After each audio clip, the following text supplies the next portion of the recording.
एक गांव के पनघट पर 4 औरतें पानी भरने आई। पानी भरते भरते वे एक दूसरे से बात करने लगी। चारों के एक एक पुत्र थे। बातों बातों में उन्होंने अपने पुत्रों के गुणों का बखान करना प्रारंभ कर दिया। पहली औरत बोली, मेरा पुत्र बहुत सुरीली बांसुरी बजाता है। जो भी उसकी बांसुरी सुनता है मंत्रमुग्ध हो जाता है। मैं ऐसा गुणवान पुत्र पाकर बहुत प्रसन्न हूँ। दूसरी औरत बोली, मेरा पुत्र बहुत बड़ा पहलवान है। इस गांव में ही नहीं बल्कि दूर दूर के गांव में उसकी बहादुरी का डंका बजता है। ऐसा गुणवान पुत्र भगवान सबको दे। तीसरी औरत कहाँ पीछे रहती। वह बोली, मेरा पुत्र कुशाग्र बुद्धि है। उससे अधिक बुद्धिमान इस पूरे गांव में नहीं। लोग अपनी समस्याएं लेकर उसके पास आते हैं। मैं ऐसा पुत्र पाकर धन्य हो गई।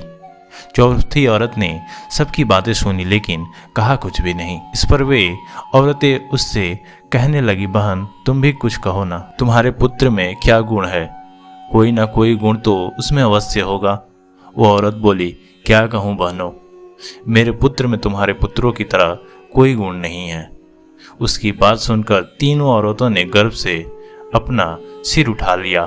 कुछ देर में सबने पानी भर लिया और वापस जाने के लिए अपना अपना घड़ा उठाने लगी। उसी समय पहली औरत का पुत्र हाथ में बांसुरी लिए वहां से गुजरा।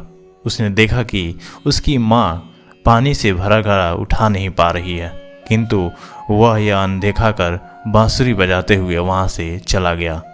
दूसरी औरत का पहलवान पुत्र कुछ ही दूरी पर मुद्दर घुमा रहा था। उसकी माँ कुएं से घड़ा उठाकर जैसे ही उतरी उसका पैर फिसल गया। किसी तरह वह संभल गई, किंतु पहलवान पुत्र अपनी माँ को नज़र उठाकर देखने के बाद भी उसके पास नहीं आया और अपनी कसरत में लगा रहा। तीसरी औरत का पुत्र भी वहाँ से किताब पढ़ते हुए निकला। उसकी माँ ने उससे कहा, पुत्र मैं दोनों हाथों से घड़ा पकड़े हुए हूँ, ये रस्सी जरा मेरे कंधे पर डाल दे। लेकिन वो अपनी माँ की बात अनसुनी कर वहाँ से चला गया। तभी चौथी औरत का पुत्र वहाँ आया। अपनी माँ के सिर पर घड़ा देख उसने पास आया और उसके सिर से घड़ा उतारकर अपने सिर पर रख कर चलने लगा। कुएं के पास बैठी एक बुढ़िया यह सब देख सुन रही थी। वह बोल पड़ी, मुझे तो यहाँ बस एक ही गुणवान पुत्र नजर आ रहा है, वही जो अपने सिर पर घड़ा लिए जा रहा है।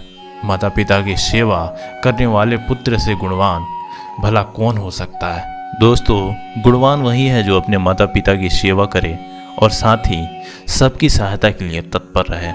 दोस्तों, ये छोटी सी कहानी आपको कैसी लगी हमें कमेंट बॉक्स में ज़रूर लिखें। आपका धन्यवाद।